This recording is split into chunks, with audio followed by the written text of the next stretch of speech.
Well, hello there, terrible warriors. Welcome back to another Session Zero. We haven't done one of these in a little while. We got caught up in all my interviews and meeting people and chatting with them about their games and their things and their podcasts. It's been great, but I did miss creating characters and talking about these games. And judging by the reactions and the download numbers, so did you. So I'm glad that we're back at this. As promised, we are looking into the realm of Symbaroum, another dark fantasy setting from the people at Free League Games.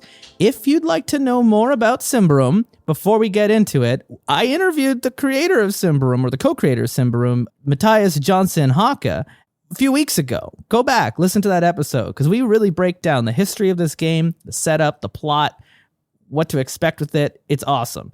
And I don't want to go over that again because I want to get to our characters and talk around our table. So I highly recommend you go back, listen to that episode, and then come back and join us here. So here we are, Symbaroum, or It was explained to me. It's kind of like Mordor. That like rolling of the R at the back of your mouth is the R in Symbaroum. And so this is what I'm trying to pull it off. Obviously, this game was made from friends up in Sweden.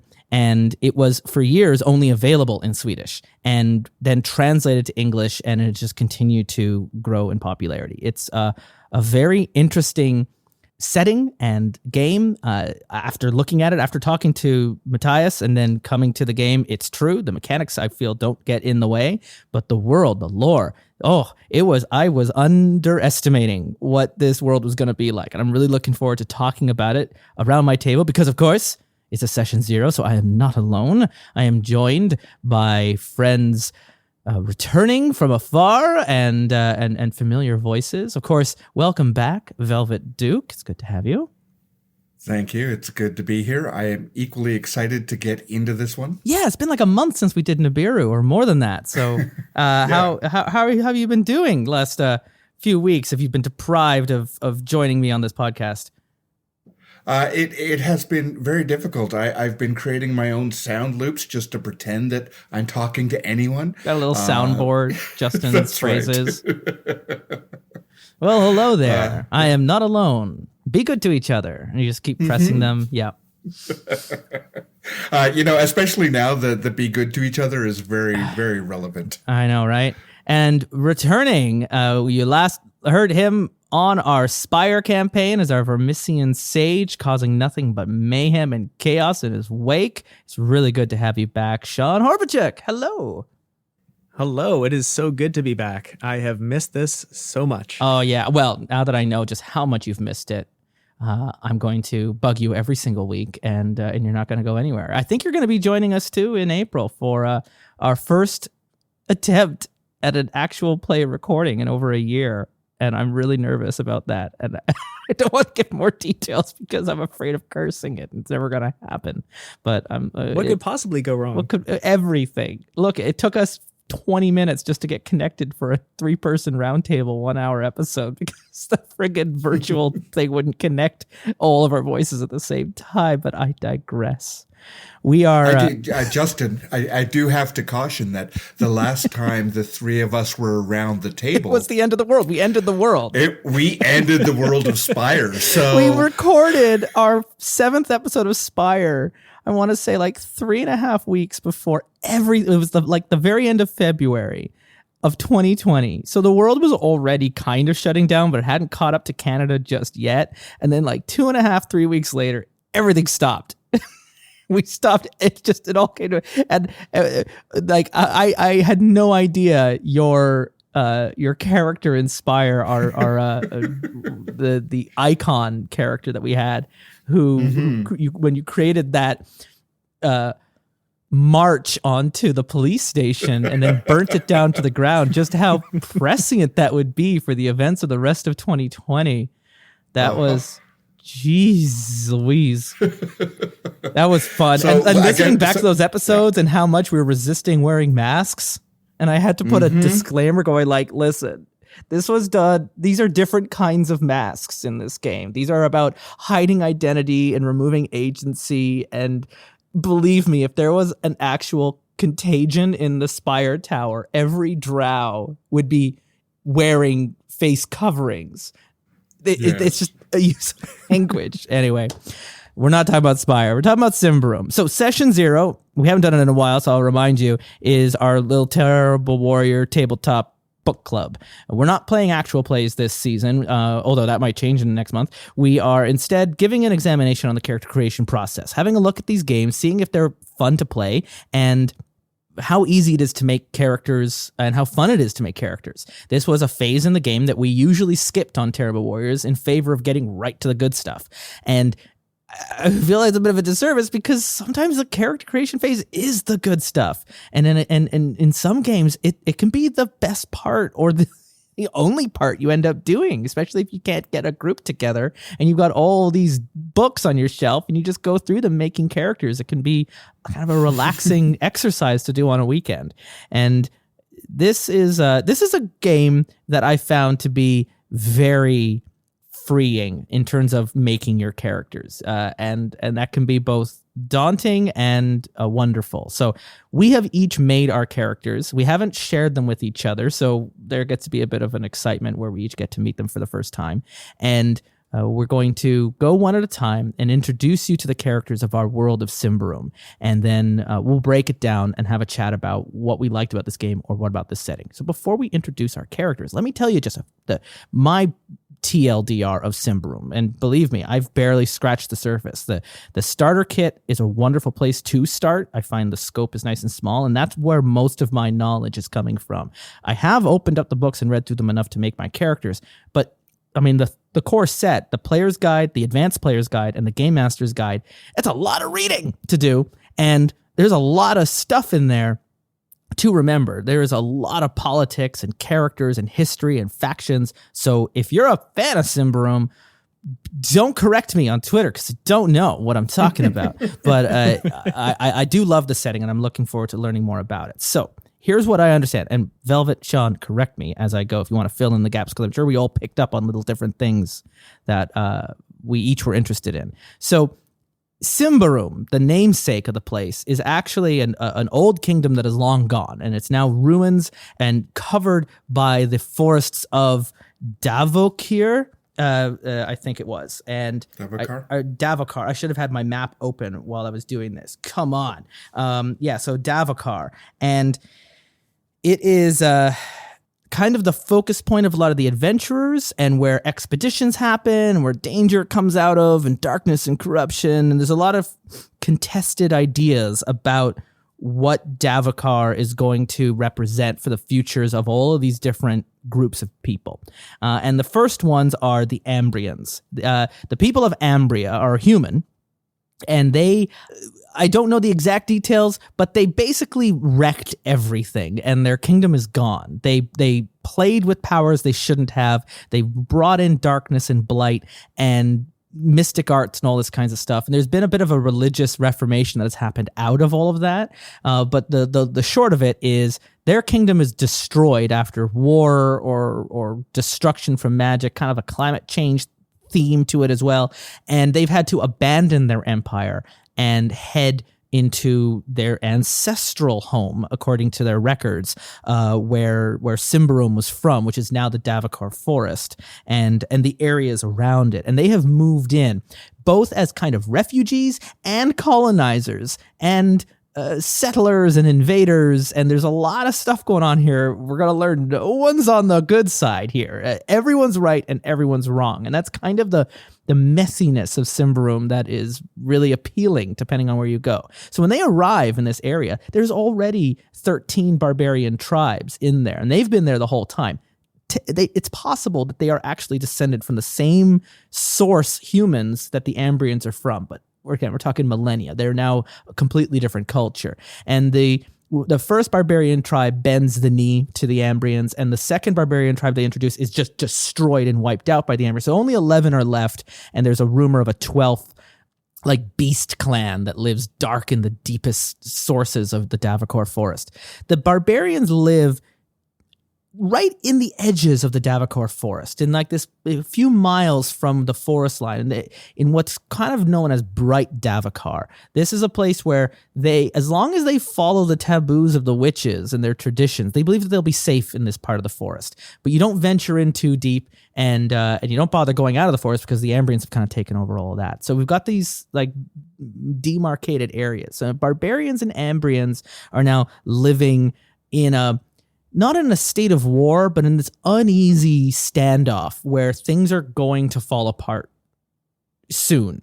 And then within that, you've got all these other factions, and these factions are fighting amongst themselves as well as against these others. You got the church that worships the sun, the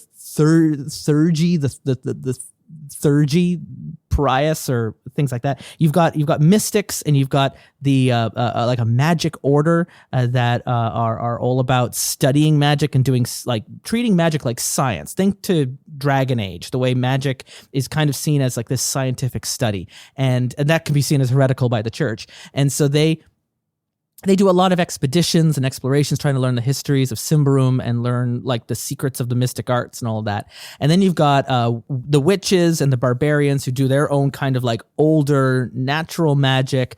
And then you have sorcerers and untrained who their magic is just kind of coming out from within them, or they've stolen the magic and no one's passed on that tradition.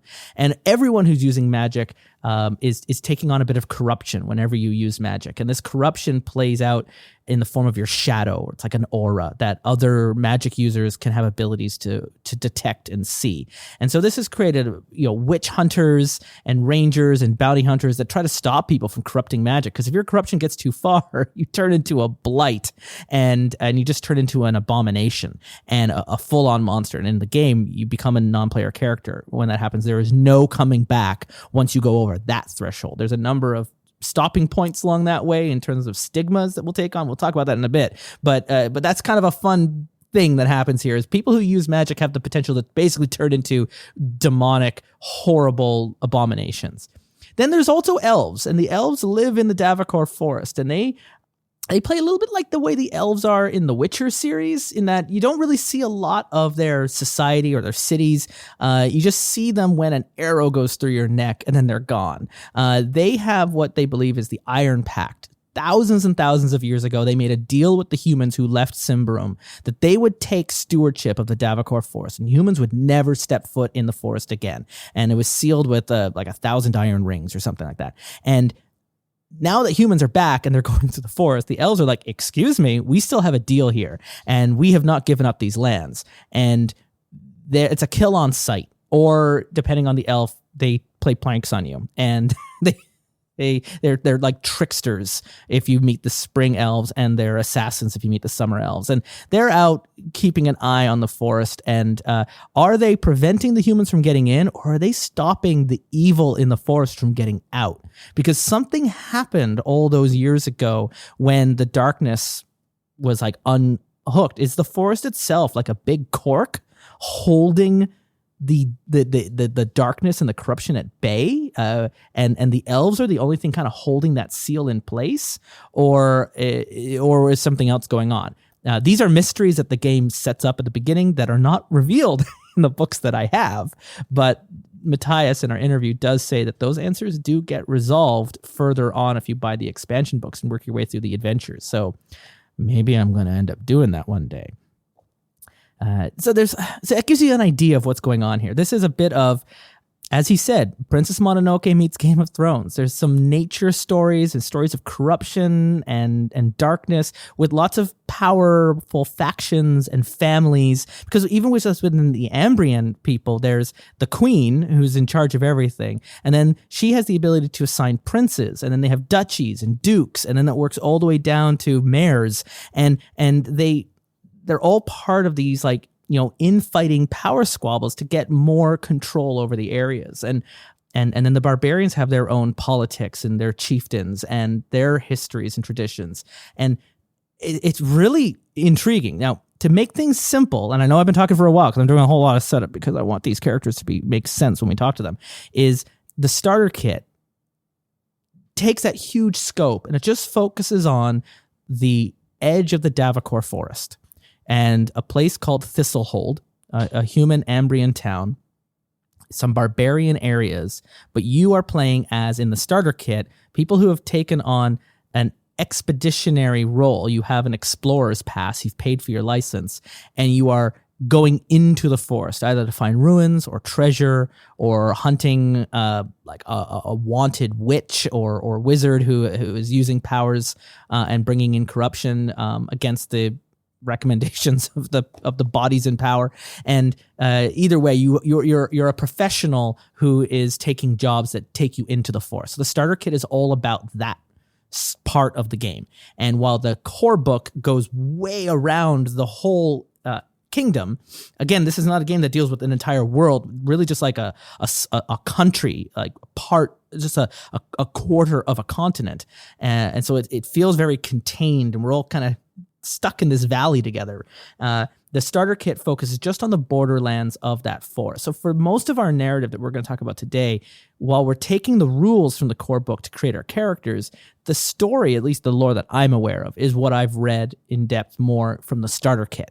And you can play the entire game with the starter kit. There are pre-generated characters to pick up from, and if you want to actually make your own characters, that's where you got to pick up the core book and go with that. So, how was that? Was that concise enough? That felt like a lot. Was that a lot? It was a lot. It was a lot. It was, but there is a lot. That is the whole thing in this whole book series. Like, these are novels that you're going through, and you're getting more and more entrenched in it and becoming believers of it. So I think that, as concise as the starter rule book is compared to the core rule book, your introduction was even more concise. When we're gonna get into it, like, the writing is so good. And I know this was originally written in Swedish, so the localization like hands off to the translators. But Matthias's story and the lore that he has written into this world is, it is such a labor, because it sounds like he has spent like the better part of the last decade or more working on this story and developing it and continuing to write it to this day. And then the artwork, we'll get into it after we talk about our characters. But this is, I mean, I know it didn't start as a Free League game, but it's a quintessential Free League game in terms of the quality of the art and the writing and the presentation. This is a beautiful game to have. I was just going to say, I don't think I've ever seen this much depth in a single location in an RPG setting before. It's fun. It just keeps going. It kind of reminds me a little bit of Witcher 3. With it just being in Villain and like this war-torn area, except it's so much more. It's so dense. There's so, like, I love Forbidden Lands, but Forbidden Lands feels like an empty vacuum of an area compared to just how much is going on in here. This feels kind of like Crusader Kings, which is interesting because even though it's a video game, Free League Games also makes the Crusader Kings board game. So I can kind of see how they like Crusader Kings, because you could absolutely do like a Crusader Kings mod set in Symbaroum if you really wanted to get it. Like it's that kind of in-depth conversations on politics and duchies and rules of secession and all that. Like, it all plays into these factions.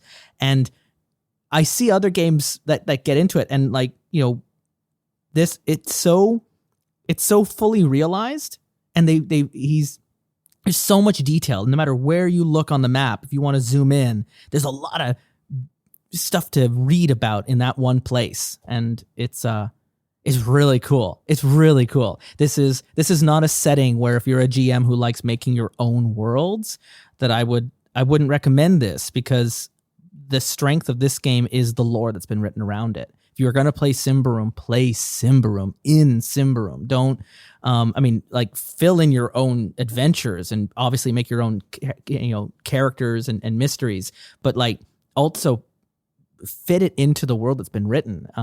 Because I feel like if you want to go off the beaten path, you're going to end up just playing a different game. You're going to miss out on some of the gems that are in here. But that's all for the second half. I want to talk about our characters. This is session 0, an examination of the character creation phase of tabletop RPGs. So we've made characters. I've made mine. I've done a lot of talking, so I'd like to take a back seat. And who would like to introduce me to their character that they made? I want to hear Sean's character. I admit. Yeah. Go on, Sean. Fair enough. Yeah, you're back. So front of the row. You know, so you come to Fight Club. First rule is you have to fight. So. But I won't talk about Fight Club. All right. No, please talk, like and subscribe, leave a 5-star rating and review. Oh, yes. You'll get a good Yelp review. So I decided to go with something a little outside. I usually go for more elvish characters, but I thought the goblins in this were actually quite fascinating. Yes. They're so weird. They're so weird. So, and I like leaning into the weird, as we know. So I went with a sort of mystic style goblin called Farsig Unthist. Farsig Unthist. Okay. So I can get into how I came up with the name later, but so I decided to go with, he's sort of a mystic seer type character. One of the things I like about the character sheet that they give you, the PDF for the Symbaroum, is that they actually have a quote section, so you can sort of sum up your character with a quote in their voice. Which yeah, I like really a slug line. Yeah, so I put for mine, yes, very nasty, bad your aura is. No, not your fault. I can help, yes.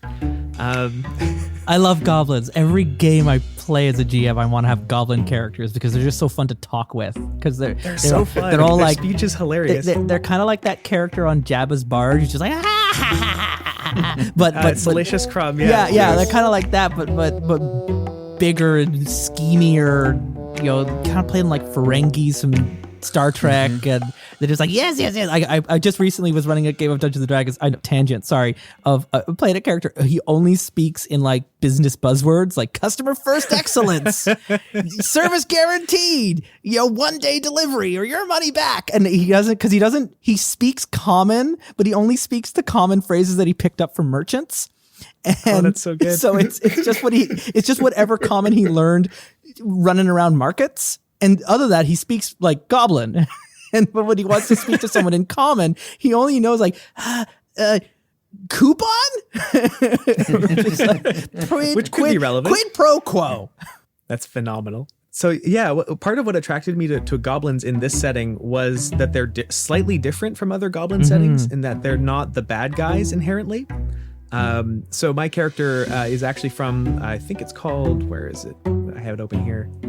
Karabadoc is the name of the goblins. Karabadoc. So there's a little... Karabadoc. So in the lore, there's actually a little bit of tension going on with the goblins because they're actually the servant class in Thistlehold. Yeah. They were invited there by the landholder, and there's a bit of tension over that. So my character, his motivation for adventuring is actually to sort of prove that goblins can be more than just servants, that there's more to them. Yeah, and what's really interesting with goblins is one of their class traits of that race is that they're short-lived. Goblins mature very quickly once they're born, and they're considered basically young adults at the age of 5, and they only live to 20. And so they have a very short time to prove themselves from the get-go. And it's written that a lot of the goblins in Symbaroum are the kinds like they come in and they do the cleanup. And they, they'll do all like the little menial tasks or agriculture work or washing the dishes and they move into the towns. They do all that crap that the humans don't want to do. And then as soon as the work is done or the sun comes up in the morning, they all leave for their tents and areas that kind of living around the edges of the city. So they're very much seen, not just as a servant class, but also as kind of like it's a caste system of they're just lower than, and it sucks. But recently, there's also been a movement to bring in goblins into covenants, into convents, into churches, and like train them and like save their souls. And some are teaching them magic, and some are becoming adventurers for hire, and getting out there. And it's interesting that they're at a point now where they're trying to break free of a lot of those presumptions of what a goblin's worth is in this Ambrian society. And it's interesting that they're not seen as a monster class the way some of the actual monsters that are in the Davokar forest are, who are just mindless. The goblins have a mind. Some of them have proven to be very sharp and intelligent and quick to pick up, but because they have such a short lifespan, it gives them this inherent disadvantage where they're just not going to have the advantage of like a mystic who has spent 40 years or more studying a single topic. Goblin doesn't have time for that. They got 15 years from the moment they're old enough to have their entire life experience. And that's one of the reasons why they end up taking so many service jobs, because it's an untrained work, right? So it's an interesting setup of telling a story within that framework. Yeah, exactly. I was very excited to try that out within that sort of framework and explore a character that's sort of from a lesser than or more put upon class. They have a racial trait of pariah where you actually have to roll twice and take the worst result when interacting with most people because of that caste system, which would be very interesting to roleplay. Yeah, most humans, depending on where they're from in an Ambrian city, would probably pretend like the goblin wasn't even there as they're moving through the rooms, right? Like if you're a richer family and you've got a house or an estate and you've got goblins that like clean the place up, they might come through the room cleaning out, I don't know, the water bowls or whatever that are in there, and they would just act like they're not in the room, right? They're just invisible. And they're sort of the unseen, yeah. Mm-hmm. And it's, which again, if you want to play a character that's rogue, or you know, like I could see goblins playing a very strong role in like an information network. If you wanted to have stuff on the more privileged families in these cities, because the goblins would see all. They at the same time they kind of have access to everything. Like they're the janitor with the keys to all the doors, and no one would suspect the goblins because they're pariahs. They're also underestimated, which very much so. Which in a way, depending on your character choices, can be an advantage in your story. And actually, I sort of took that to its extreme with my character as in terms of being able to see stuff, because I took it actually as he is a seer. So I took powers like witch sight, sixth sense. Yeah, how did he learn? See the true form of stuff. Where did he learn those abilities? Oh, he's self-taught. So did he steal these from someone he was working for? Did he was he cleaning out someone's bed chambers and then came across a codex? For some of it, I think some of it was sort of innate, and he started to realize that he had these powers and then tried to find ways to improve them, whether illicitly or not. Nice, because that actually works. I can actually see how my character and your character would get into working with each other. You're going to find out in a minute. Ooh, I'm excited. Farsig Unthist. That name is awesome. And you said you wanted. This isn't just a set of sounds you put together. You have so. Literally, what I wrote out Farsight under Thistle, because he's a seer and he's a sort of the underclass of Thistle, the city, and then I goblinized it basically to try and make it less intelligible until I found something I liked. That's brilliant. I just kept working through names that made me sound like I'd be the heir apparent to a big corporation. It gives you an idea of where I think I'm going for. This is why I keep talking about families of high society. Yeah. Right. Because I've been thinking a lot about that. The duchies. I've been playing a lot of Crusader Kings. What can I say? And I was like, oh, I just have to make. I'll introduce my. I'm also making a character I am playing to lose. This is a character that is on a downward spiral, and he's going to bring people with him. So I'll explain that in a bit. Velvet, we've met Farsig Unthist. Who are we going to meet through you? As I was going through the starter book, I did see the goblins. And as I read it, I thought, oh, I am not willing to play a lesser than. There's enough of that in the real world. Mm-hmm. So I was very concerned about that. But I absolutely can see the fun of it. For me, it was, that wasn't a kind of play that I wanted to try and deep dive into. And then I saw the ogres and I went, hey, here's another normally monster class that you get to play. Like if you want to go there, you can definitely go there. For me, the benefit of having a goblin and having an ogre class are if you are new to role playing and you want to be a little bit more of a follower, like you want to be part of the action, but you don't want to always have to be the one coming up with the smart responses. Because they're outsiders, they're not expected to know the rules or the history or the setup or the lore, especially the ogres. The ogres are interesting. They apparently come out of the forest fully adult, and no one knows where ogres come from.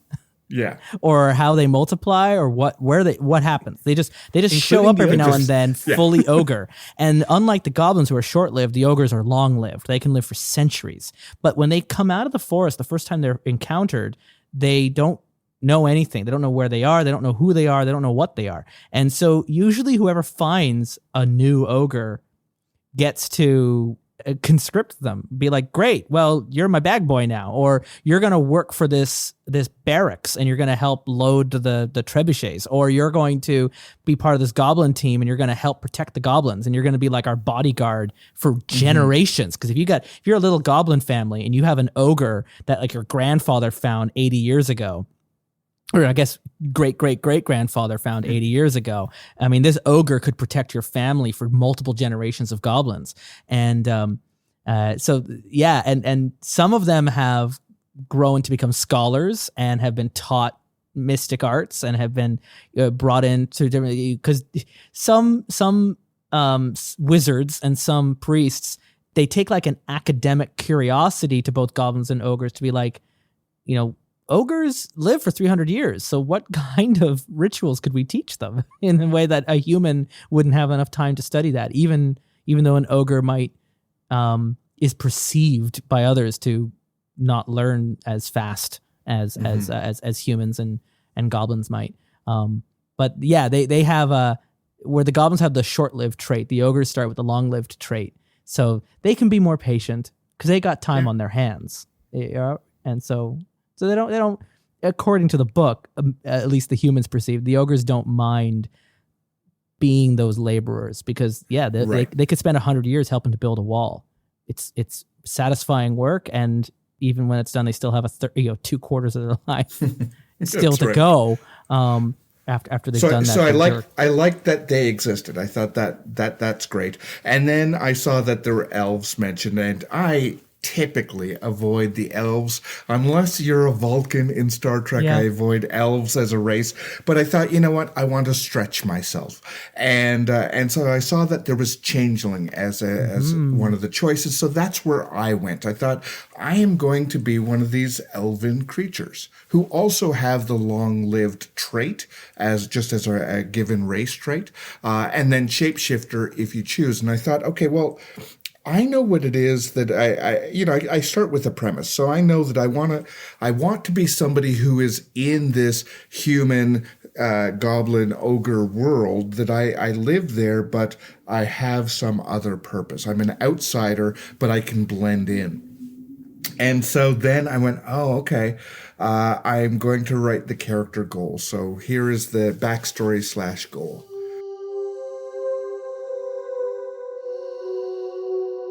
My mother was one of Davokar's wardens of the Iron Pact, sent out from the Great Forest to prune the worst of its enemy, those whose mystical and physical desecrations soured the soils and grayed the skies.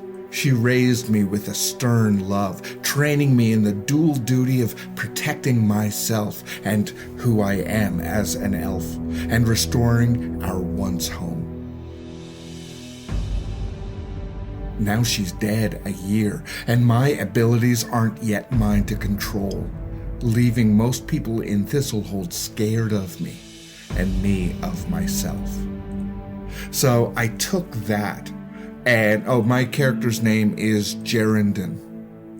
You remind me of Thrawn from Star Wars a little bit, right? A character like Thrawn is a Chiss who is sent from or leaves his homeworld to integrate himself into a powerful structure. When he gets out, he he encounters the Empire. So he integrates himself into the Empire and works his way up the ranks to becoming Grand Admiral of the 7th Fleet, and second to the Emperor, kind of on equal level in terms of military responsibility to Vader, and is himself not human and is the only non-human admiral in the Empire, or even officer, I believe, in the Empire. And but is throughout it all, he's not loyal to the Empire. He's there on a mission of reconnaissance, of intelligence, of ultimately making sure that whatever happens here doesn't collapse the galaxy, right? And what you're describing with this character, it seems like a similar mission in a way. It's, you're still of Davokar, but you've left it to, keep an eye on what are the big threats. Where are the weeds that are growing in the wrong direction, and where do they need to be pulled out from the root before they take hold? And that was my mother's. That was my mother's mission. Yeah. And of course, and I went, well, okay, let's make it personal, and let's make it that it basically gets passed down. So I have been raised to replace her at some point. So now it's mine. But so are you going to shake off the ghost and find your own goal, or are you going to embrace this family business, as it were? So when I looked at the abilities, I chose the mystic path as well, and I chose self-taught mystic for this. I took it that I have these innate powers, however, they're not controllable yet. So I mean, obviously I would have to work it out with the DM, but my thought was things like unnoticeable, which is basically disappearing if people aren't paying attention to you, and nature's embrace, where you literally sink into the ground to hide. He doesn't have the ability to control that for himself. So there's a little bit of a chip on his shoulder for not standing out when he wants to stand out or stand up for himself, that he's literally invisible and can't get himself back to, to being seen. So this is a similar thing, and this is self-taught. You're not learning it through any existing tradition. Right. Yeah. It's there is something in me. So there's obviously something in me. And then I thought to that, I mean, this is an adventure thing. So at some point I should probably have some combat oriented thing.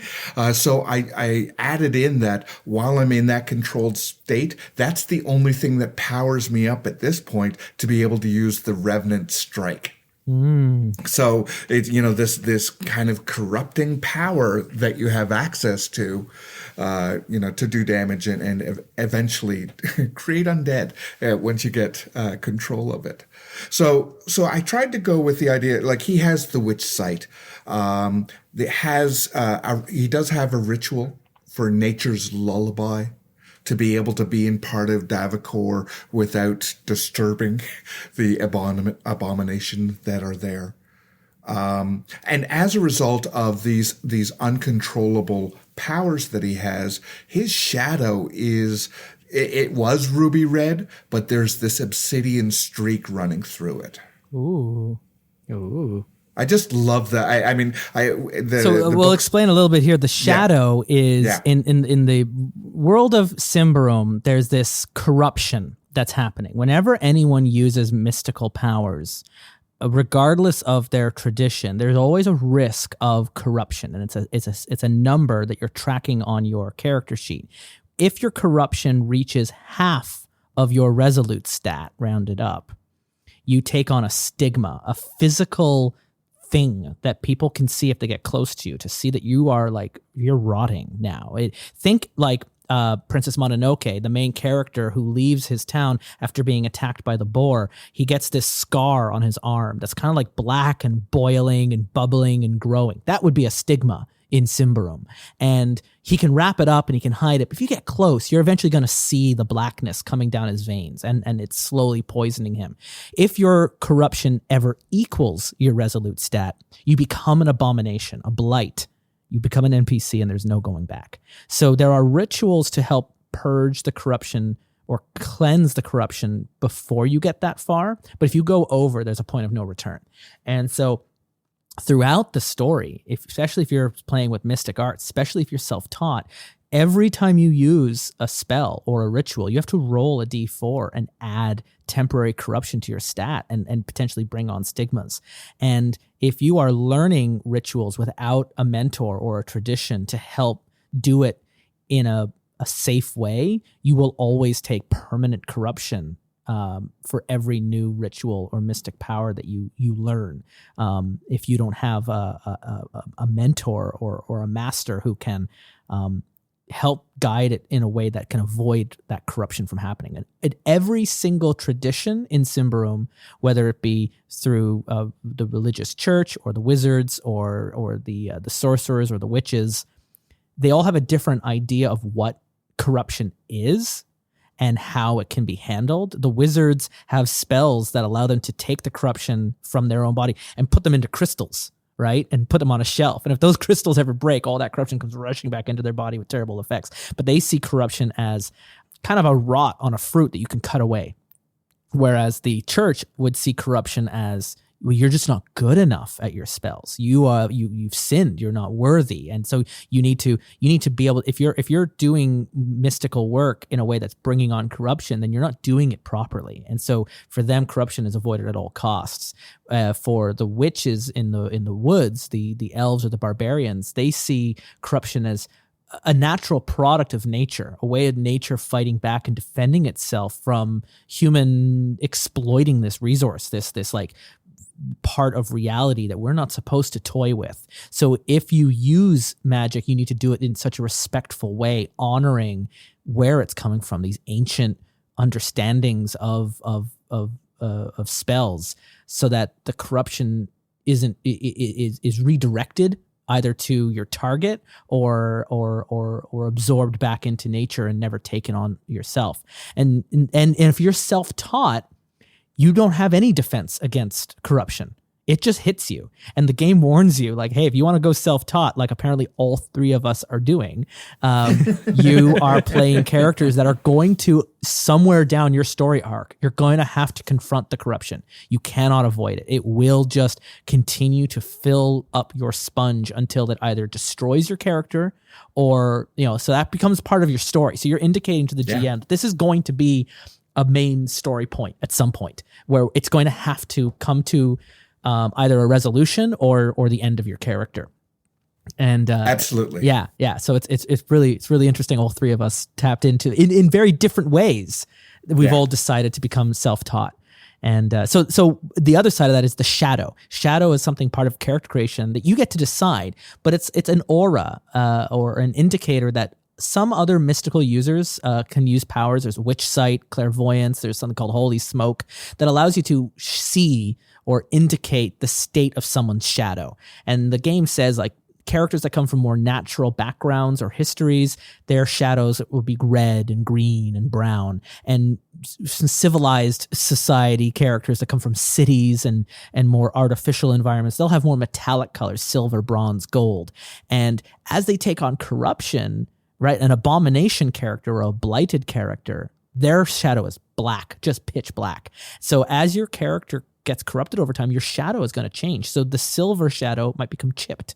The green is going to become more mossy and more brown and rot and dry and die. And the colors are going to change in the way they're perceived. Everyone has two shadows, right? They have a bright shadow and a dark shadow. And what you're trying to do is not let your dark shadow become the dominant form, because that's when your character becomes an abomination. So some characters are able to perceive the state of your shadow. So you might be able to hide to a layperson your state of corruption. But if you come face to face with a witch hunter or a priest or another witch, they have passive abilities that just, they can see more than others can. And they can just see your shadow and go, oh, honey, you're not doing well, are you? Yeah. You're hiding it from everyone else, but I can see how black your shadow almost is. Like you are becoming a shadow now, a shade, and you're going to turn into some kind of an abomination in like a fortnight if we don't do something about this. So, and my thought with my shadow, but with having a little bit of that, it comes down to, like, from a narrative point of view, is, am I getting this corruption because I'm not following my mother's path? Or am I getting it because I'm trying, for other reasons? Am I becoming the enemy that my mother was warned? Like, really, was she really training me? Or was she trying to isolate me? You know what I mean? Am I the corruption that Davokar needs to be protected from? Do you need to prune yourself? Right. So I like that idea of the, and not to make it set in stone, but to have that option and to play with that and play with the danger of that. Do you think some elves, if they saw someone in their circle who was like prone to being corrupted or turning into an abomination, if they might not send them out like they just sent you out to go live in the human world, almost like a trap? Right? Like they're going to go out there, they're going to spend, 20, 50, 60, 80 years. And one day they're going to turn into a monster and kill everyone in town. Yeah. And better them than us. And so they just send these like, you're going to be a serial killer. All right, go over there. And they just let them go. And it's a less like pruning and more like grafting. They're taking like a tree that already has an infection and grafting it to another tree and letting that infection spread through that settlement. And also with elf morality, that just could be the worst or best prank ever. Yeah, well, exactly. Depending on the elf disposition, that could be seen as, that's fair game. That's a tactical advantage. That is a legitimate use in warfare, and because it's a guerrilla war for them, right? Like, they have the forest and they have the kind of, when they're in close quarters, they have that on their side. But the game makes it very clear the Ambrians outnumber everyone on an open field with an army, right? And that's one reason why they've been able to just move in the way they have. The minute they're in the forest, though, and they're up against barbarians or elves one-on-one, in an environment that they don't have control over, they don't have knowledge, they can get lost in a way that an elf wouldn't get lost in. Like, that's where they get, and then it becomes a war of attrition. And that's kind of where we're at now. It's everyone is losing, nobody is winning, and so everything's in a standoff right now to see what happens next. But the only thing that's happening is the corruption that is there is growing. More abominations are coming out of the forest and attacking people. More expeditions are going missing, and there's more of a draw on all sides for resources, because they're all stretched thin now up against each other. So tell us about yours, Justin. So I'm playing a human Ambrian, and this human, I guess, is going to be probably from Yandaros. Which is a much bigger city than Thistlehold. It's a seat of power for the Ambrians, and where a lot of noble families come from. And Daramei, or Daramei, is a noble name. The MEI at the end of the name signifies that born to a higher class family. And as a highborn, he has a chance of inheriting his father's duchy. However, the lines of succession are wrapped in years of different family bonds and marriages and promises and titles. And there is currently, it's not exactly known who will be declared heir of my father's house. Will it be me? Or will it be my father's brother, my uncle, who is much older than me and a decorated war vet who has won wars, 20 years ago when the Ambrians moved in, and is seen as a hero and has all of this glory and accolades to it. And honestly, the public opinion has it that it would be much preferred if my uncle became the Duke and not me. So, like, on a grand scheme of things, none of this matters. It's not going to change the history of Ambria. Like, this is just a small duchy in a corner of Yandaros. Like, no one's going to give a crap. But it encapsulates every waking thought that Daramei has. And if I can find a place where I can have accolades and I can have glory and I can show that I can be the Duke, then when my father passes, and he's ill right now, I could be named as his successor, which everyone in the family would prefer if it stay in the direct line of succession, but my uncle is right now kind of in the lead. He's the heir. I'm the heir apparent, but the uncle would be the choice, the public, the popular choice to have. The other noble families would prefer that my uncle was in charge, not some, 20-something know-it-all. So that means I start with the privileged trait. We talked about the pariah trait. The privileged trait means I don't even have to roll in some social situations. I just get it. I also start the game with 50 coins more than every other player. I have financial resources. So what am I going to do? I leave Yandaros. I leave the safety of the city and the safety of my home, the safety of my estate, and I head to Thistlehold to go on a great grand expedition. I am going to go into the Forest of Davokar, and I am going to find my glory, and I am going to find a relic or a power or an answer or something that is going to prove that I am the Duke that my family deserves to have. So I'm heading to Thistlehold with a cart full of gold.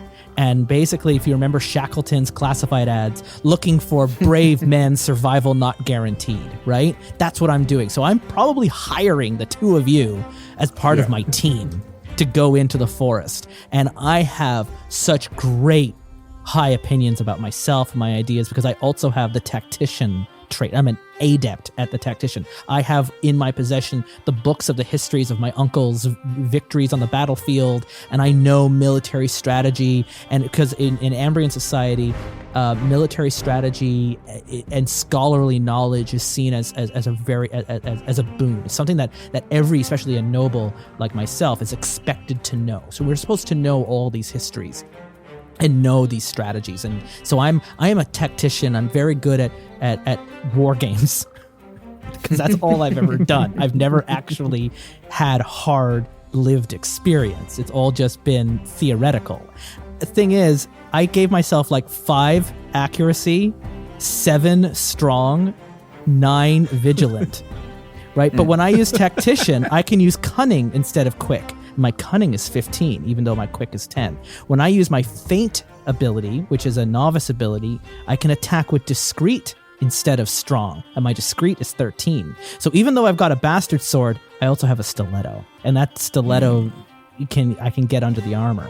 And I have learned that I am not the strongest, I am not the fastest, but I am going to be the smartest, and I will find the people to be part of my expedition team who will find me the glory so that I can make sure that my uncle is not the one who's in charge.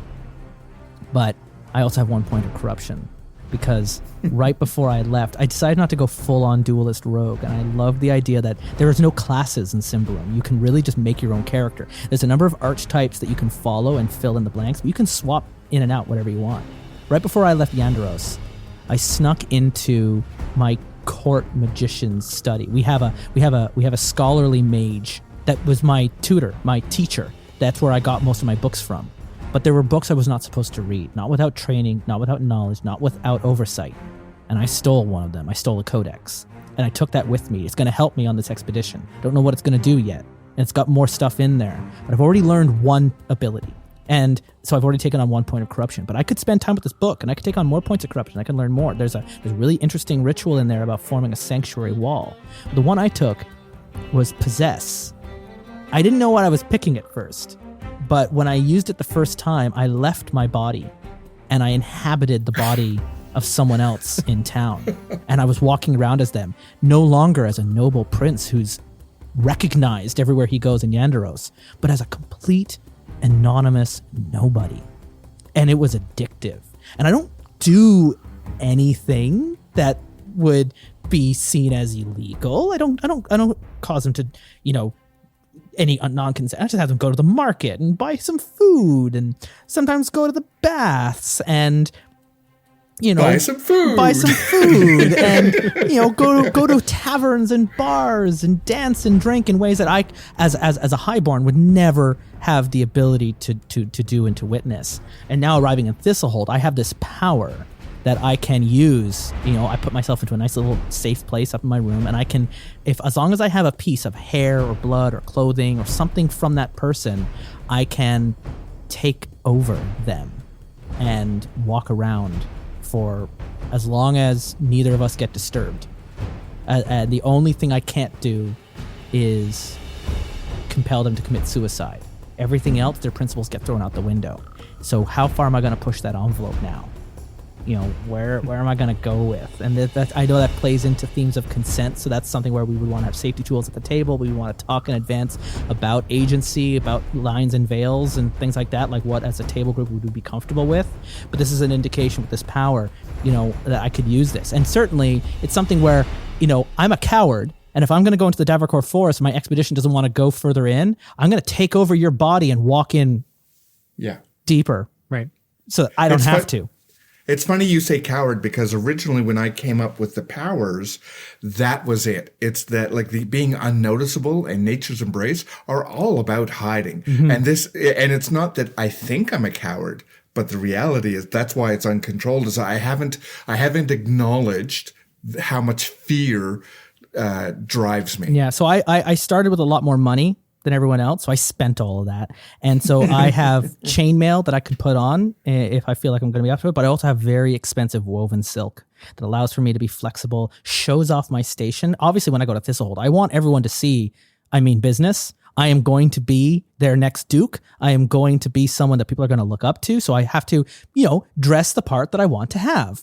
And I arrive in Thistlehold, and I immediately put a job board notice up on the notice board to hire an expedition group, get the licenses paid for, and head off into the forest. And the best I've been able to get so far is a changeling and a goblin. And I'm going to try and find some more and get my team together to find glory for me.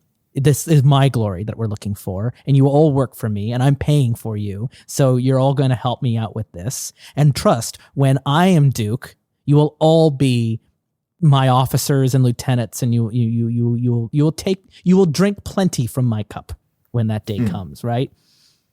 And so that's where Daramei has, and obviously, like I mentioned, playing to lose. This is a character who he's not going to get it what he wants. He's already made one compromise by becoming a ritualist.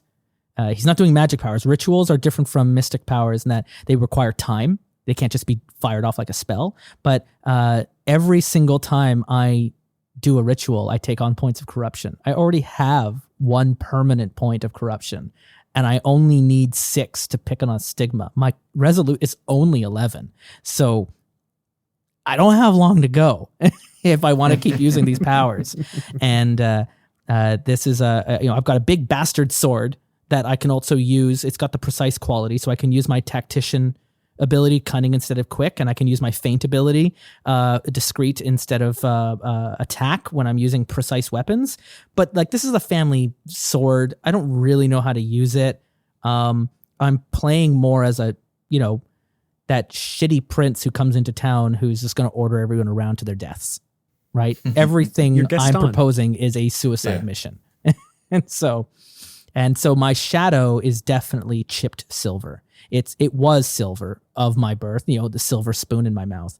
But already having left the town, going on this fool's errand, having compromised already just enough to take on corruption, it's starting to show. The silver is burnished. It's falling apart. It's going to continue to chip until there's nothing left.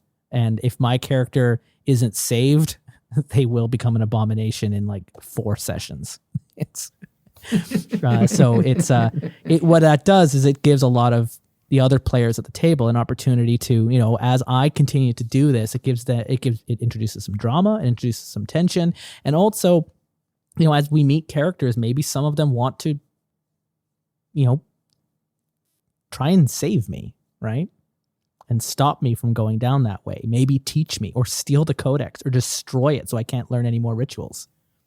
So there's all that. Man, I totally, I would enjoy playing this with you. Like, I think that we're two sides of the same coin in some ways, and in other ways, like our plots are like, oh yeah, it's going to be. I feel like Gerundin knows what kind of fire I'm playing with.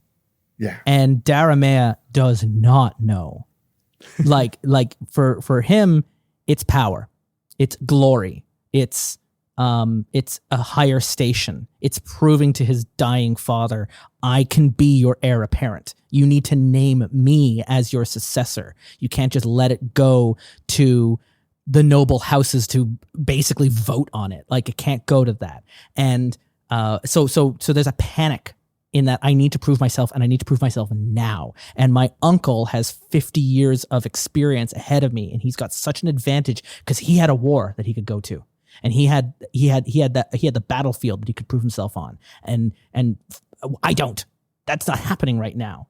And I wish there was a war I could prove myself in, right? And so I'm ignorant, I'm naive, I'm a fool. But I'm a fool with a lot of money and a lot of power, which makes me a dangerous fool. And you're just the kind of character, that backstory you were saying, like your mother wants you to find these danger points and prune them. But are you going to chip me off? Are you going to cut me free from the tree? Or are you just going to bend the branch so that I grow in the right direction? Yeah. Also, I'd say that would interact very hilariously with Farsig the goblin, who can see how corrupt you are, and is a pretty wise old 11-year-old goblin who already has permanent corruption himself. Yeah, but you've only got like 12 years left in your life, right? Yeah, so it's got like him. Exactly. Like it's one thing for a goblin, to decide that they'd rather burn out. right. But to look at a human doing that, it's why are you could live for so long. You have 80 years, maybe 100 years, and you're not even 23, and you're going to just throw it all away because your dad doesn't like you. Right. You're longer lived than the next 3 generations of goblins. Humans and your stupid privilege. Yeah. Yeah. It's interesting. And in a way, like even with your corruption, I do already see that, Farsig Unthist is so much wiser than Daramei.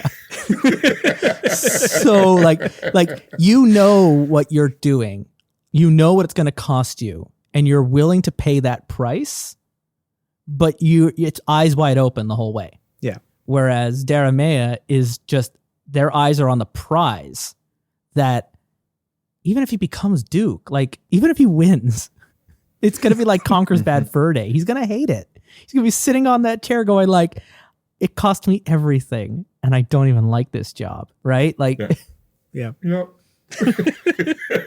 So that's where I was. Obviously, like my character is a reflection of like, I've been playing a lot of Crusader Kings and playing with that. But I loved this idea of like, this character, not enough noble characters, I think, show up in games like this. Like if you think like Legolas from Lord of the Rings, Legolas is a prince, right? Like he's supposed to take over after Thranduil, bites it. Like he's the next in line to lead the Wood Elves, but also it's a time where the elves are fading, and he's in a political. There's a very politically complicated place in his life in terms of who he's allowed to have relationships with, who he's expected to marry, who he's expected to work with and work for and represent. And for him to join up with a fellowship and team up with a dwarf, right? Like there's all these political scandals that surround all those decisions. And there's not a lot of examination on a character like Legolas in a Dungeons and Dragons kind of game, right? There's not a lot of characters. I feel like there's a lot more of the stories of the person who grew up on the outskirts, who is being an adventurer because they don't have any other choice and they're going to find riches through that. Very fewer stories I find come across in the other direction where you're a noble you're having to leave the safety of your very privileged and powerful background because you need to do this or you're going to lose it all. And so I kind of like the idea of playing like just a literal prince, at least in his own mind, of going into town and, throwing his cloak around, tossing money onto the table and being like, you work for me now. I just bought this place. Yes. Right. Like no one in this hold is going to like him, but enough people are going to take his money.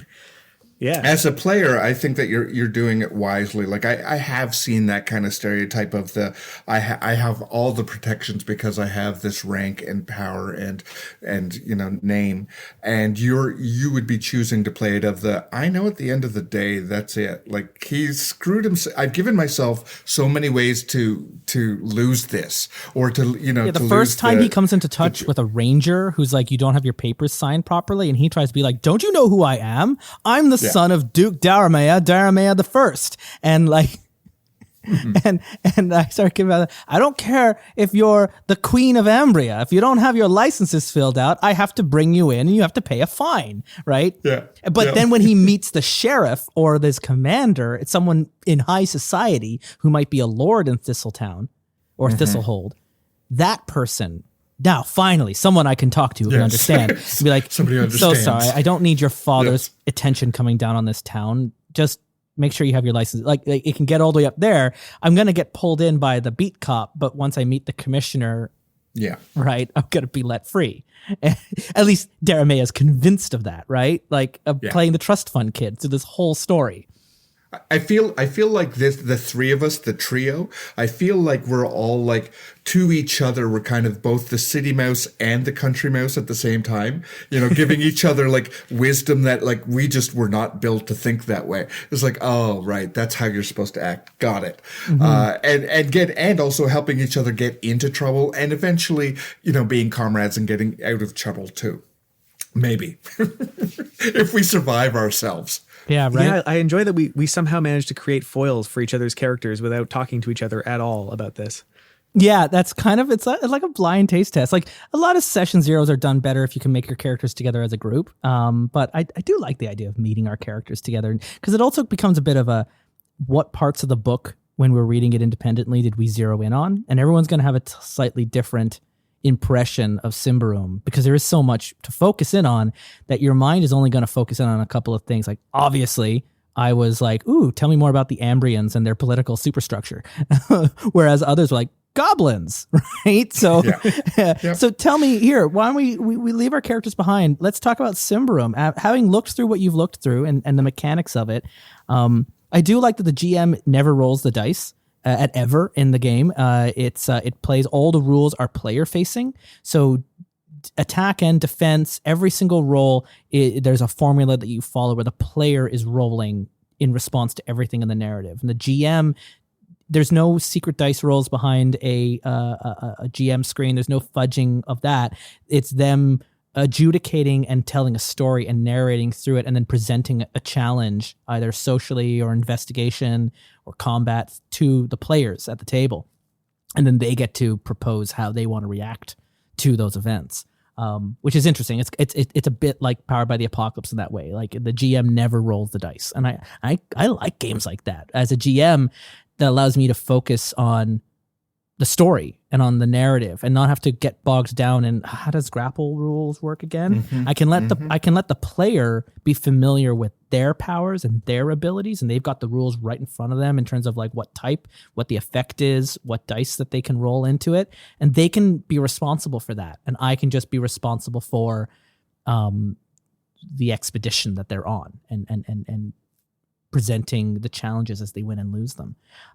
But Sean, as you were making Unthist, what did you like about Symbaroum, or did you find anything that was frustrating or difficult as you were making your character? So I did my character creation in sort of a two-step process. I set myself a challenge with this character, actually, that I didn't start doing the actual crunch until an hour before we recorded. But I read I dove into the rulebook. I didn't touch the quick start at all. I actually just went into the rulebook and started reading background and sort of let that percolate. And I love the setting. There's just so much. I could just keep reading for days. Like there's too much all at once. But it's enough that you can pick a section and zero in on it. Yeah. If you had a chance to go off to the cottage, you want to take a book to read. You wouldn't be wrong taking a book like this, because and all three of the books, they just continue to just expand more and more and more of the lore of the game. But one thing I will say, it would be too much, but what they managed to do, there's a lot of repetition, and it's not unfounded repetition. There's a lot of the same points are sort of brought up in different sections of the lore. And that repetition helps your mind kind of get around, okay, that's the history. So you get like a good idea of where things go. You keep hearing over and over again about how the queen has left and arrived 20 years ago, and the queen left and arrived 20 years ago, and the army that came in, and only 11 barbarian tribes remain, and there's that mysterious 12th barbarian tribe. They do keep hitting the same beats as they tell different stories. They keep shining lights on throwing back to other things that they've mentioned, so that you can remember that, these are the themes that are going to keep repeating through all of these histories. And even when you read about the elves, they'll keep going. And that's about the time here where the Ambrians arrived. And back again, we're back into the queen arriving with her empire, who've escaped from their ruins. So I think they did a phenomenal job with that. And then in terms of character creation itself, I mean, I was able to create a fully fleshed out character in an hour and understand how mechanically to put it all together. Mm-hmm. It's so simple. It's very straightforward. And I find a lot of the descriptions of the abilities and powers really lead you in a direction with your character. It's very easy to help you build. If you were looking for inspiration, to just read through them and go, oh, I want to do that. Yeah. And this isn't a game like, I don't like min-maxing characters, but like I used the spread. When you're picking out your stats, you can do a point buy, but they recommend that you use the array. So you have like 1, 15, a 13, 2 10s, an 11, 7, 5, 9, and you assign them to the 8 stats that you have. And as I was picking my abilities, I was like, oh, okay, well, feint allows me to attack with discreet instead of strong. So I'm going to boost my discrete number up then and let my strong be my dump stat. And tactician is cunning instead of quick when I'm rolling for defense. So I want my cunning to be higher, and I don't have to care about my quick. And now I'm looking at my character going like, wow, he's not strong, he's not fast, he's not accurate.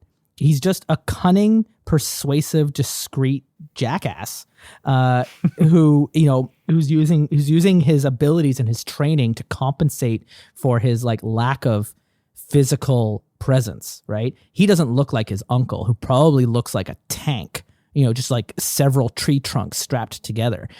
He is a scrawny little privileged kid who has a very smart mind that's going to put him into trouble. And that all just came out of picking up my stats and having a look at that and just finding it. And it was fun to find my backstory as I was choosing my statistics like that. Like I had my concept of I wanted to be an Ambrian noble who was stealing magic. That's kind of just where I started with.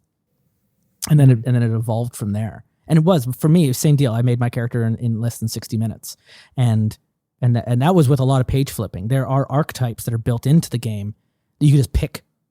And you don't have to do anything. You just boom, and you're done. And as well as pre-generated characters in the starter kit, which at least get you into the game. And then if something happens, you make a new character, I guess, the context to roll it up. But it was very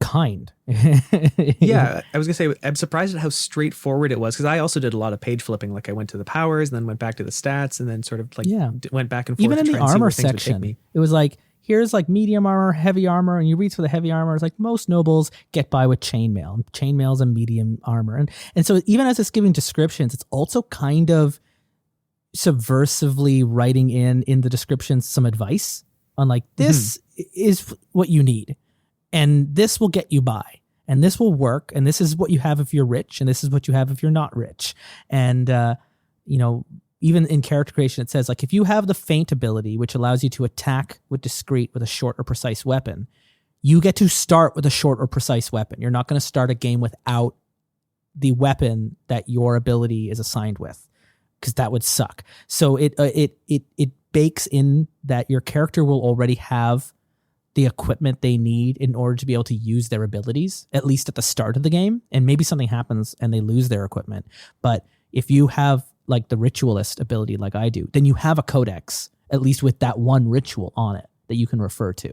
If you have the tactician ability like I have, very likely in your backpack, you've got parchment papers or books of military strategy, right? So you've got, so that's starting to like build on it. And it wasn't, it keep mentioning something about creation points, and I couldn't find any other reference about creation points. I didn't know what creation points were, but at no point throughout it did I feel like, you can all agree on how many abilities you want to start with. By default, it's just 2 abilities that are novice and 1 that's adept, or 4 abilities that are novice.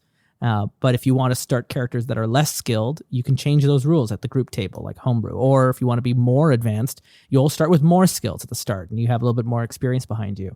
And And then as you earn experience in the game, you can upgrade abilities you currently have from adept to master or novice to adept, or you can pick up entirely new abilities.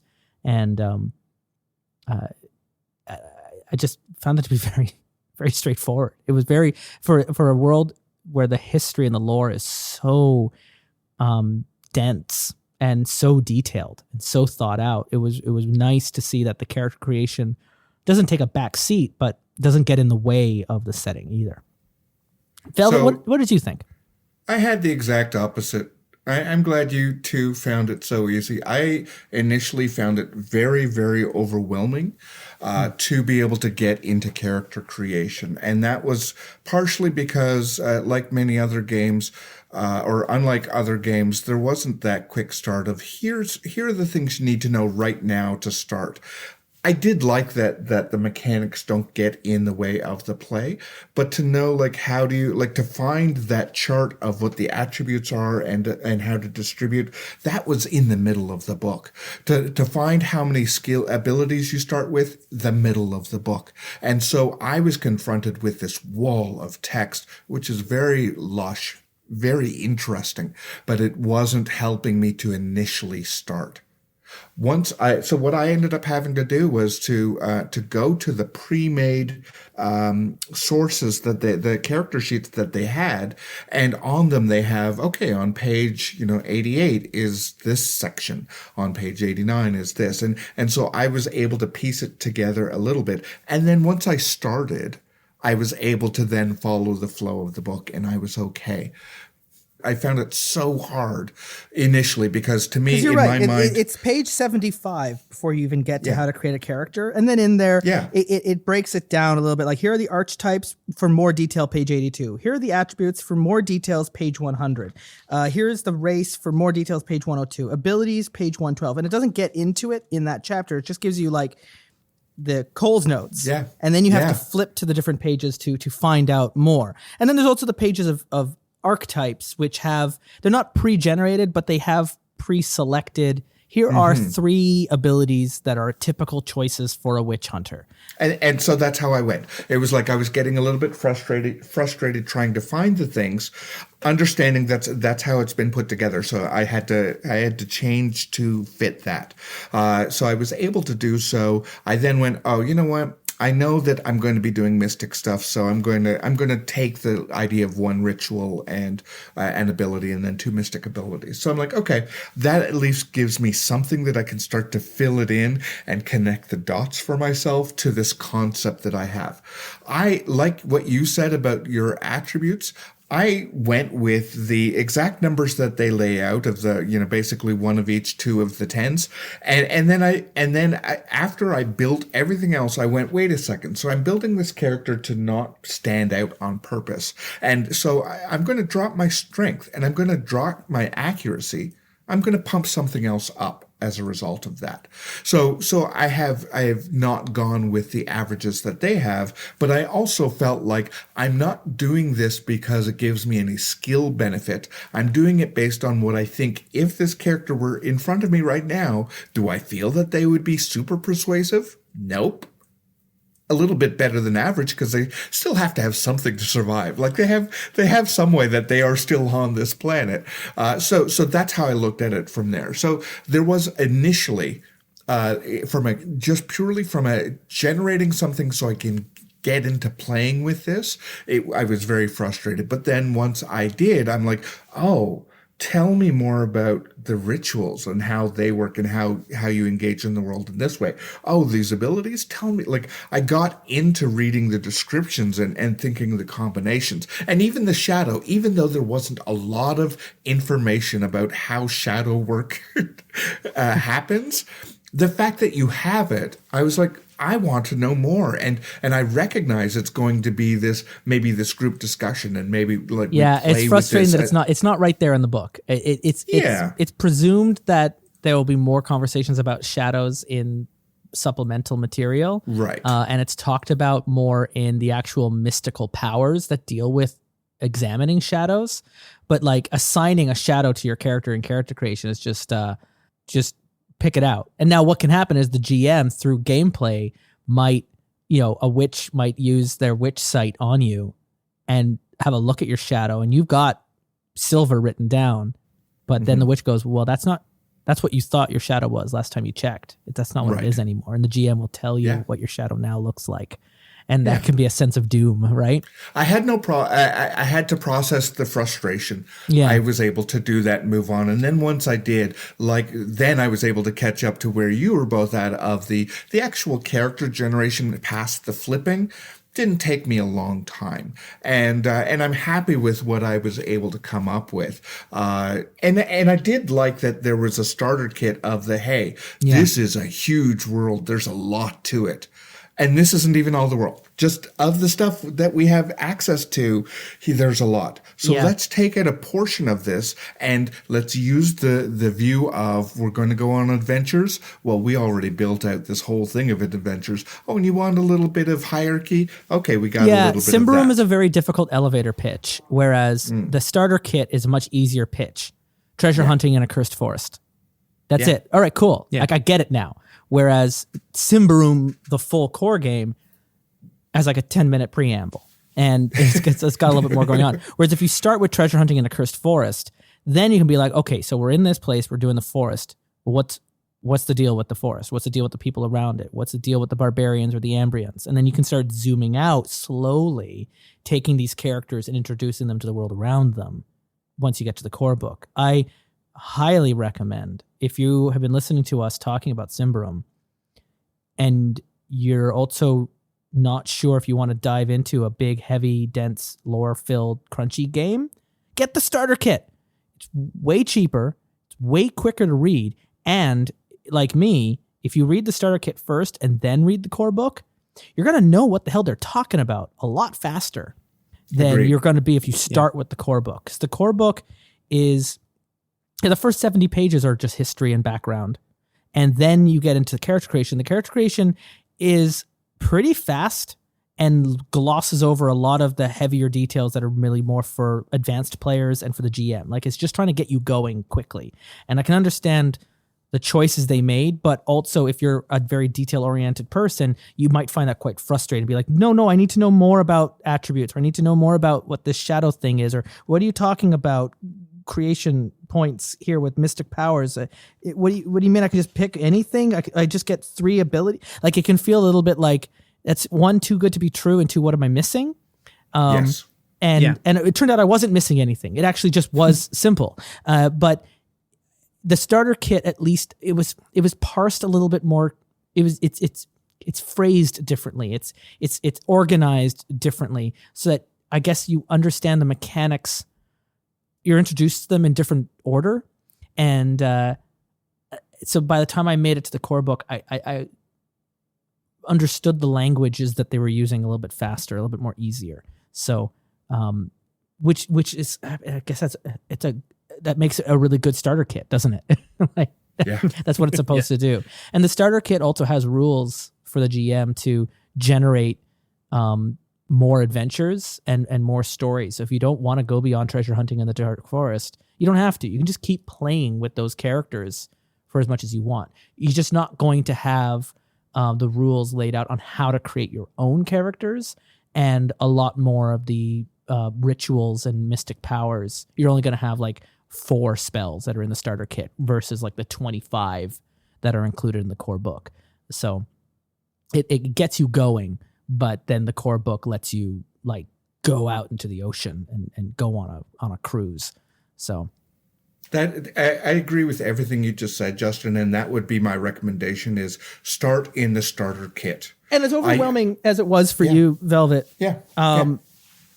This is another, like, we're doing it weirdly in that we make our characters independently. This is a character creation process that is kind enough and easy enough. If you did it as a group, I don't think you wouldn't have had the same issues, because I would have been here to help explain certain concepts or get you going, and it would have been more of a conversation. And a session 0 in Symbaroum, I think, is really important, because if you're playing characters that are going to toy with corruption and want to do that kind of thing, you do need to talk that with your table, right? Yeah. It has happened that our characters roll foils of each other, But what if we didn't, right? And that becomes a character like, I want to do a story that's all examining, like, and meanwhile we got another character that's just like, okay, but I'm a witch hunter. Yeah. Oh, Yeah. and now, and do we want to start a game where we're immediately like at each other's throats? Well, it becomes like The Fugitive, where you have where the two protagonists, which is which could be a lot of fun, but it's definitely a different intention than the three of us in this group, right? Or if someone who's a knight, and if you got a character or a player who doesn't want to get into politics or that kind of thing, or they don't want to get into corruption right off the first episode, and they just want to focus on a mystery or a lost relic or something like that, like something more swords and sorcery, something more Dungeons and Dragons, like have a conversation with your table, and making characters together can be a lot of fun, because then you can really yes and each other when you're making that kind of stuff. Come to the table with your concept. But if we made our characters together, we could have done this very quickly. We could have done this in an hour. It's, I mean, most session zeros I find are better if you're able to do it with a group, but I always like putting it to the test of making it on our own time. I want to add in one thing. I agree again with what you were saying, and so does the starter kit, because one of the sections it has there is, what is your character goal? The next section is, what is the group goal? Talk with your group and find out what your goals are. So I think that they do have that more community-minded building session in mind, rather than one person coming up and hoping that it fits. This is a conversation that's come up a lot more in the last few months as I've been having conversations with others and other podcasters. Podcasters doing actual plays, we do meta talk all the time. We between sessions, between hours, between episodes, we're constantly checking in and asking, okay, what do we want to do in the next hour? How do we want to record it? How do we want it to play out? Because if we don't have that conversation, the episode's going to stink.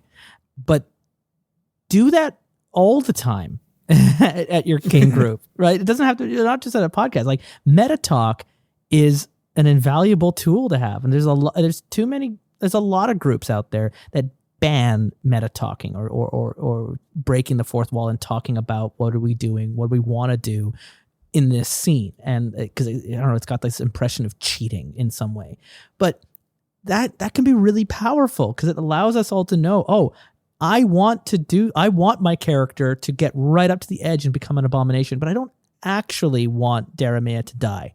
I want to see how close I can get there, and so that can give an idea of like, okay, maybe someone wants to actually find out how they can stop a character from going, into a blight.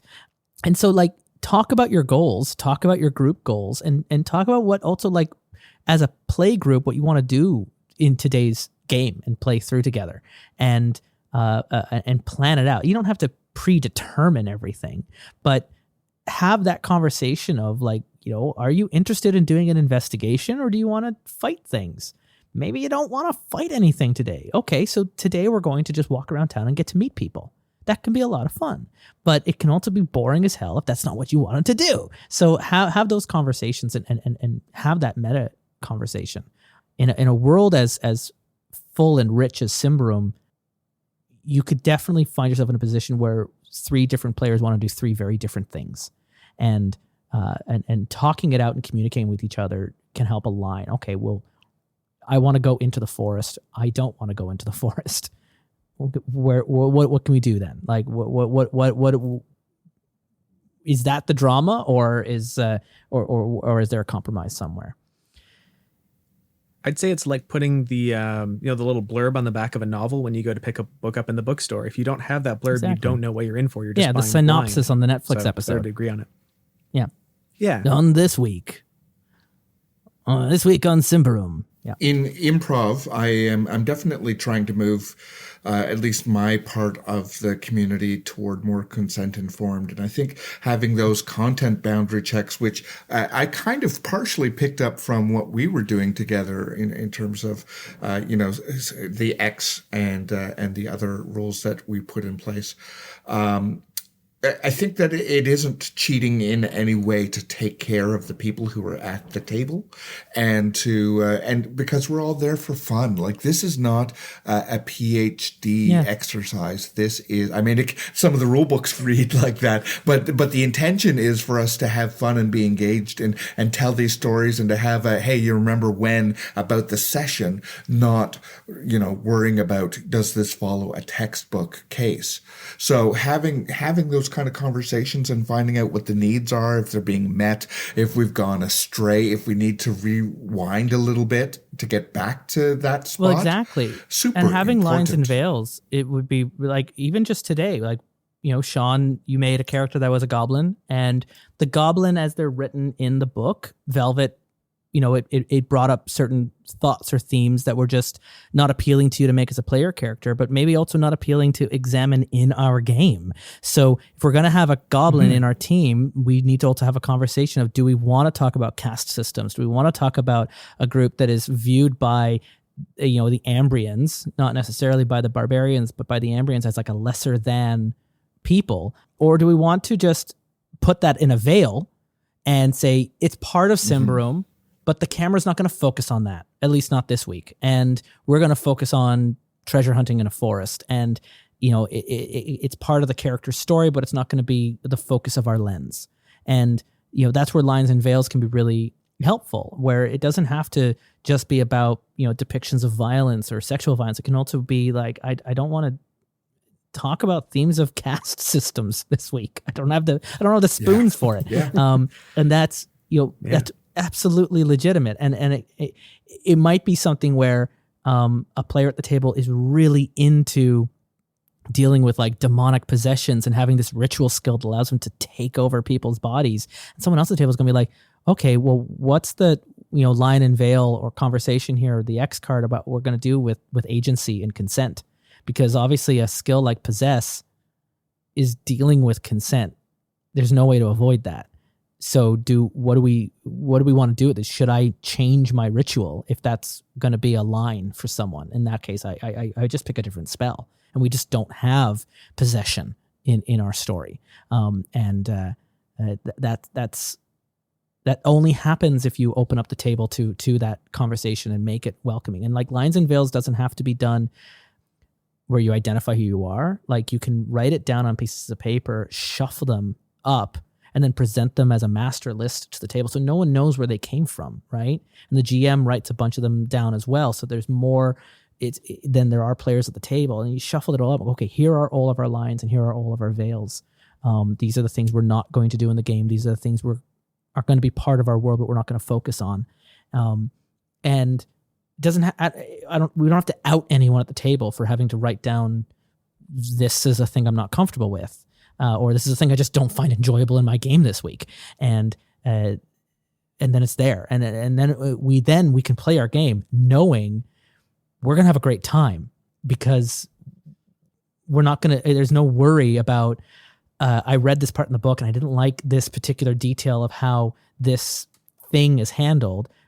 Now it's on lines and veils. It's written on our table. We're not going to go. I can go in, and you don't have to have that apprehension playing through the game, waiting for someone to step on that landmine, and ruin the fun. Because the X card is fun, or it's not fun. The X card is great to have, and it helps ensure the safety at the table. But it can suck if you have to feel like you got to press that button, and you can feel like you're a buzzkill and you're ruining the good times at the table.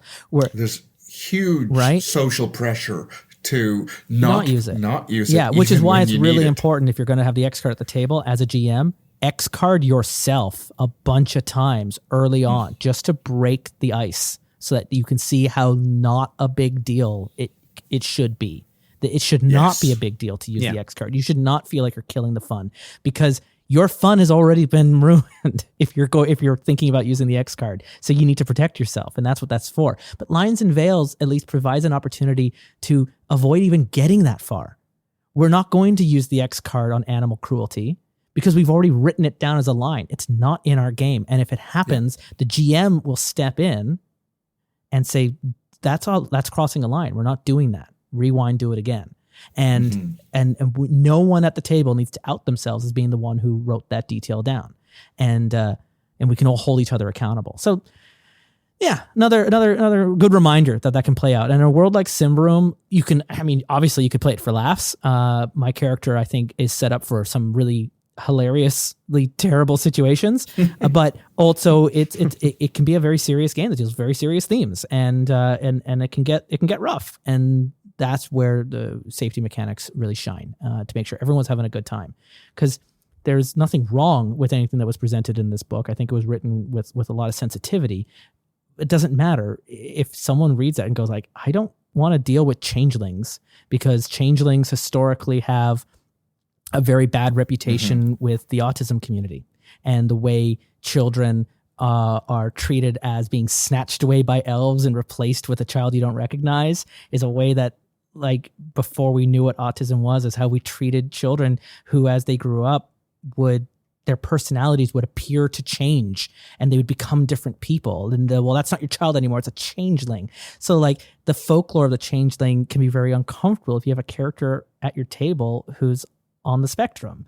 And so maybe we're not going to deal with that in our game. Today I learned. Well, exactly. I totally get it. But for us, it can be a really intriguing story and something to examine and go into, but it might not, that's where that conversation comes into, and have that part of your session 0 must include that conversation, or you're going to get into a game and you might just find that a player just stops wanting to play because they just don't want to play anymore, and they'll never explain why, and you have no idea that you actually have caused, like, you broke safety, and that can suck to find out years later. Oh yeah, I left the game because I didn't like the fact that every single time we met a female character, they got injured and they were being tortured or they were being captured, or terrible things were happening. And it just turned me off of ever playing in that game again.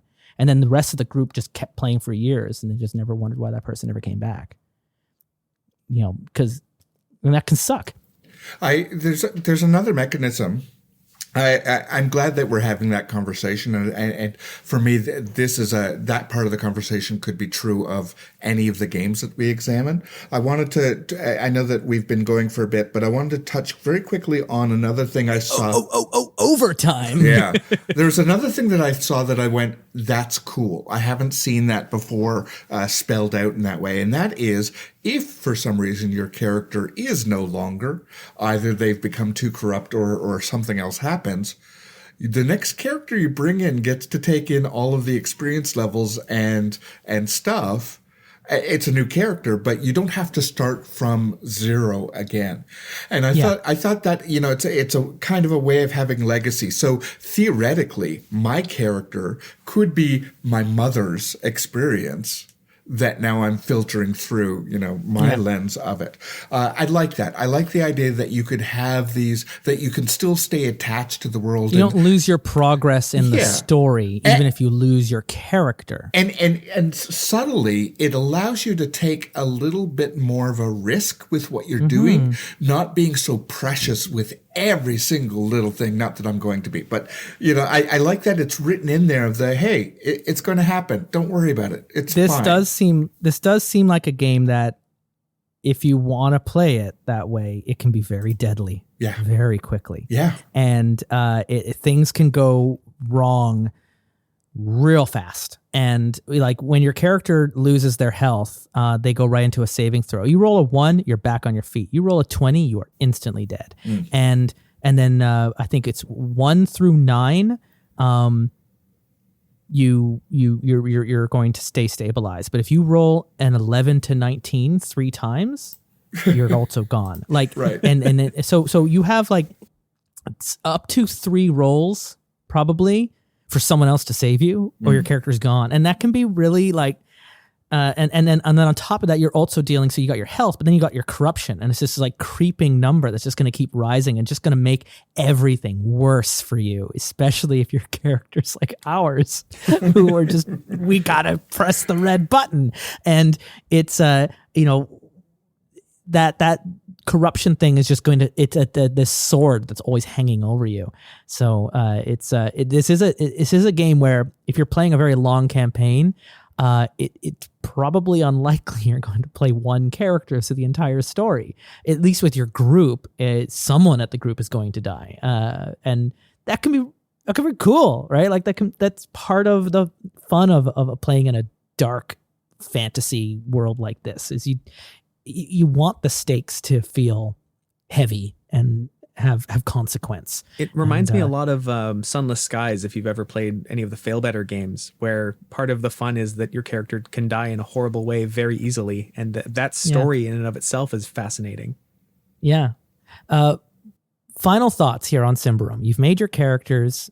I want to ask you, would you want to turn the page and go do a session 1 with this character? Is this a game you would want to try? What are your parting thoughts on Symbaroum, either on the mechanics or the settings, or is there anything that you came across that we haven't mentioned in our conversation today? I would play this game with this group, literally with this trio. I would love to see what we get up to. I think that if we were to do it again with a larger group, I would want to do the communal build, right from the get-go, so that we are all on the same page and any stumbling blocks are easily bypassed. I would also really enjoy reading more of the lore.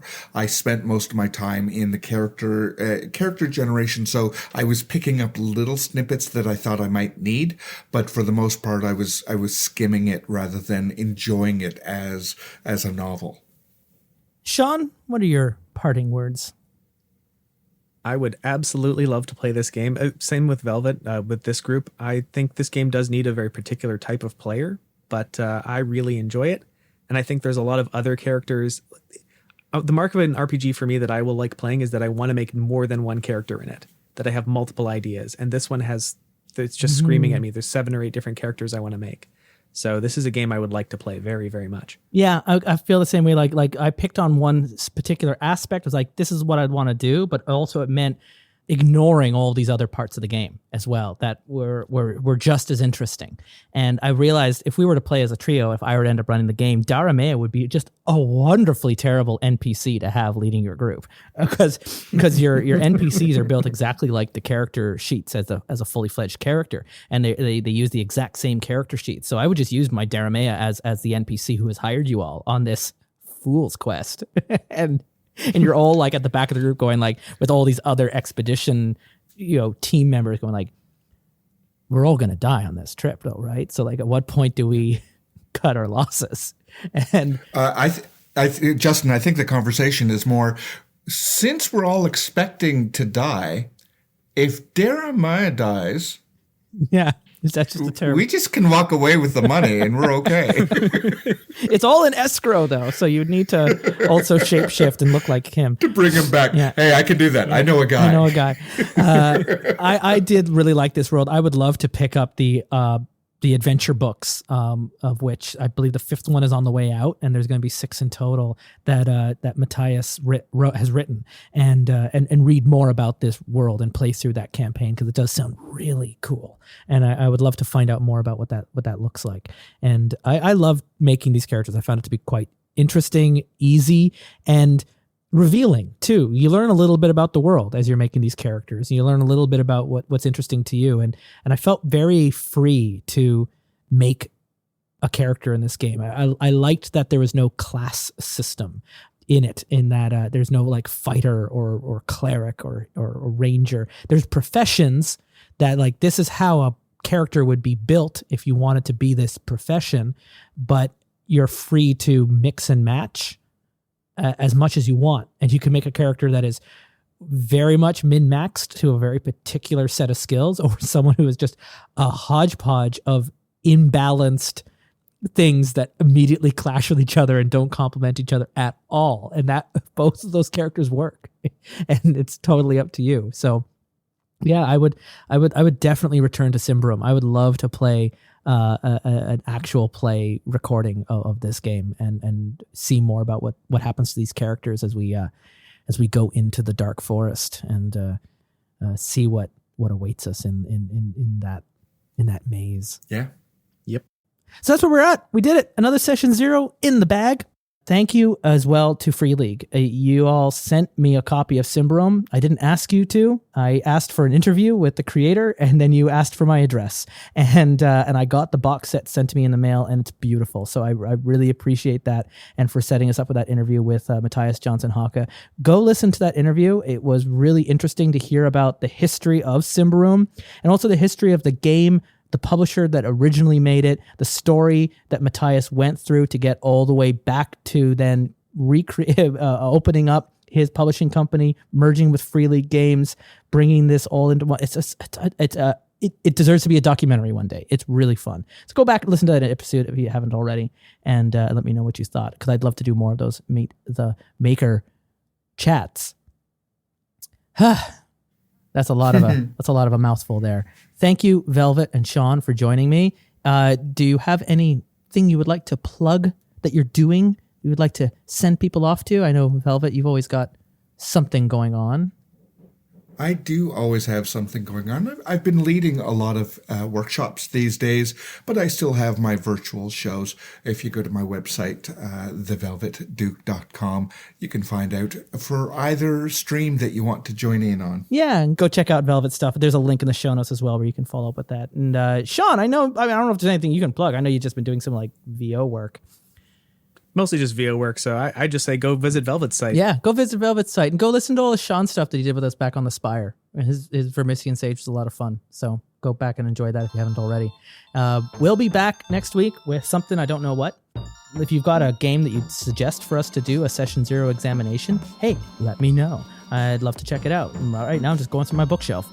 And then I hope in April I'm going to be letting you know that we are recording a game that we're actually going to play. So that's all I'm going to say right now. More to come.